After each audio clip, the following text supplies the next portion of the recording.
Hello everyone, आज हम पढ़ेंगे क्लास 6 का science chapter 2 components of food.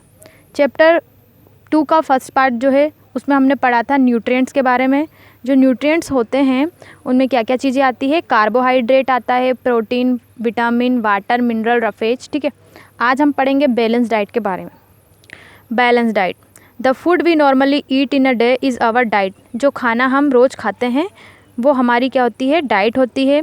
For growth and maintenance of good health, हमारी अच्छी ग्रोथ के लिए, वृद्धि के लिए और अच्छी हेल्थ के लिए our diet should have all the nutrients. हमारी जो डाइट होती है उसमें सारे न्यूट्रिएंट्स या पोषक तत्व होने ज़रूरी है।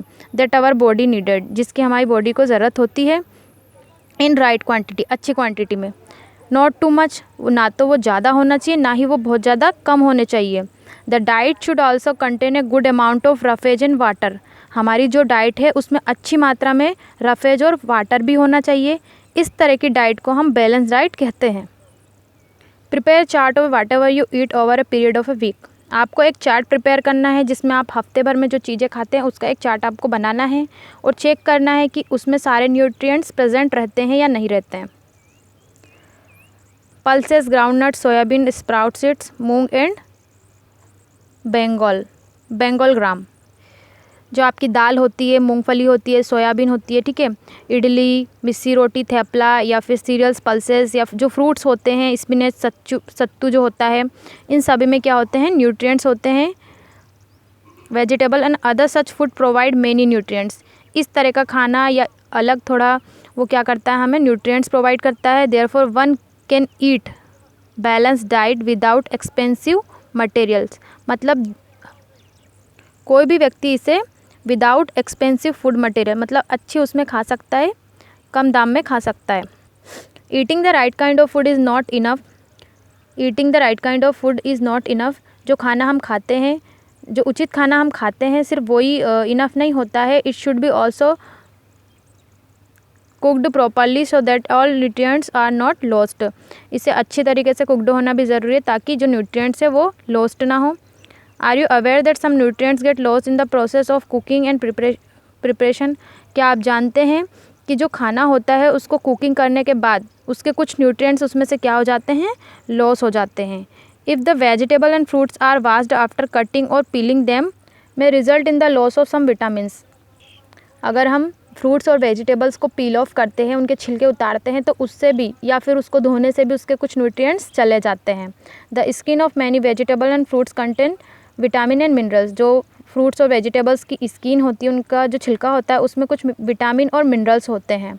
Similarly repeated washing of rice and pulses. जो हम चावल होता है या दालें होती है, उनको धोने से भी उनके कुछ विटामिन और मिनरल्स उसमें जो प्रेजेंट रहते हैं वो भी क्या होते हैं, चले जाते हैं।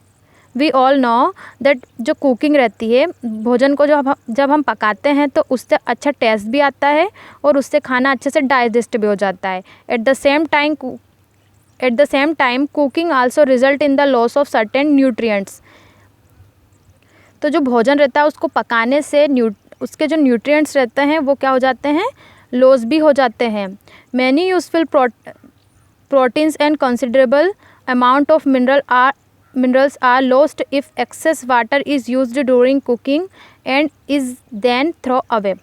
क्या होता है, जब खाना हम पकाते हैं और उसमें बहुत ज़्यादा अमाउंट में हम क्या डाल देते हैं, वाटर, तो उससे भी क्या हो जाता है, प्रोटीन और मिनरल्स उसमें से चले जाते हैं। विटामिन सी की बात करें तो अगर विटामिन सी वाले जो हमारे फ्रूट्स, वेजिटेबल्स या जो भी खाने की चीज़ें होती है, भोजन होता है, अगर हम उसको हीट ड्यूरिंग कुकिंग, जब उसे पकाते हैं तो वो क्या हो जाते हैं, डिस्ट्रॉय हो जाते हैं हीट करने से।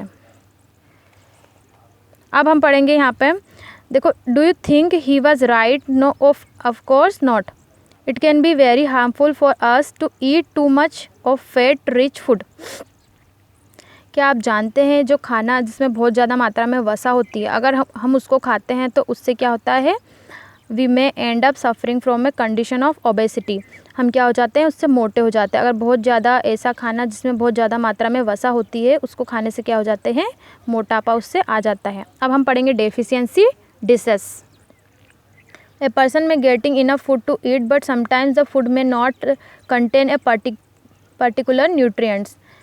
क्या होता है कि जो व्यक्ति होता है, कभी कभी उसके पास क्या होता है, बहुत ज़्यादा इनफ फूड टू ईट, खाने के लिए बहुत ज़्यादा खाना होता है, बट समटाइम उसमें क्या नहीं होता है, food may not contain a particular nutrients, उसमें पर्टिकुलर न्यूट्रिएंट्स नहीं होते कभी कभी।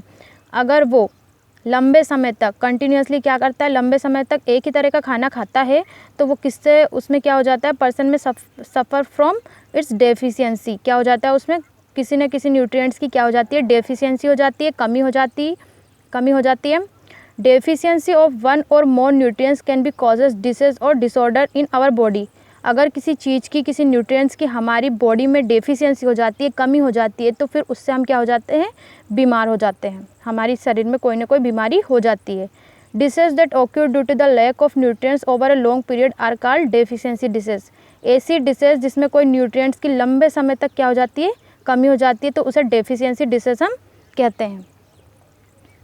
If a person does not get enough protein in his her food for long time, he and she is likely to have stunted growth, swelling of face, discoloration of hair, skin disease and diarrhea.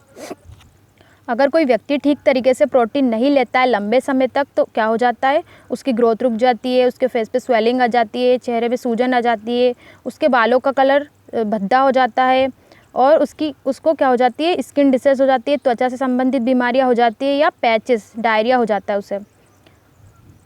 If the diet is deficient in both carbohydrate and protein, अगर किसी व्यक्ति को carbohydrate या protein की लंबे समय तक क्या हो जाती है, कमी हो जाती है, डेफिशिएंसी हो जाती है, तो उसकी ग्रोथ कंप्लीटली रुक जाती है, पूरी तरीके से रुक जाती है। ऐसे पर्सन की बॉडी जो रहती है लीन एंड थिन, दुबला पतला वो हो जाता है, बहुत ज़्यादा कमज़ोर हो जाता है, ठीक है, और may not even be able to move, वो क्या हो जाता है, चल फिर नहीं सकता, फिर चलने में वो कमज़ोर हो जाता है। अगर किसी व्यक्ति को deficiency of different vitamin and minerals, अगर किसी व्यक्ति को मिनरल्स और विटामिन की कमी हो जाती है, तो उसे बहुत तरह के डिसीज हो जाती है, डिसऑर्डर्ड हो जाते हैं।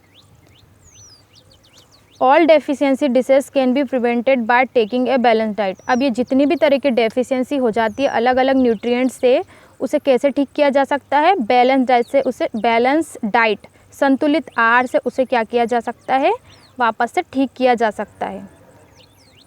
तो आज हमने पढ़ा है बैलेंस डाइट और डेफिशिएंसी डिसीज। बैलेंस डाइट होती है हमारी ऐसा भोजन जिसमें सभी तरह के क्या होते हैं, न्यूट्रिएंट्स होते हैं, अच्छा खाना होता है, फल फ्रूट होते हैं, सीरियल्स पल्सेस होते हैं, मतलब वो अच्छा खाना होता है, बिल्कुल बैलेंस में होता है।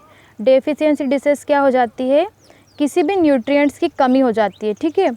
अगर आप एक ही तरह का खाना खाते हैं तो उससे क्या होता है, दूसरे जो न्यूट्रिएंट्स आपको मिल नहीं पाते उसकी कमी हो जाती है, और उसकी कमी से आपके शरीर में क्या हो जाती है, फिर बीमारियां हो जाती है, ठीक है। Thank you.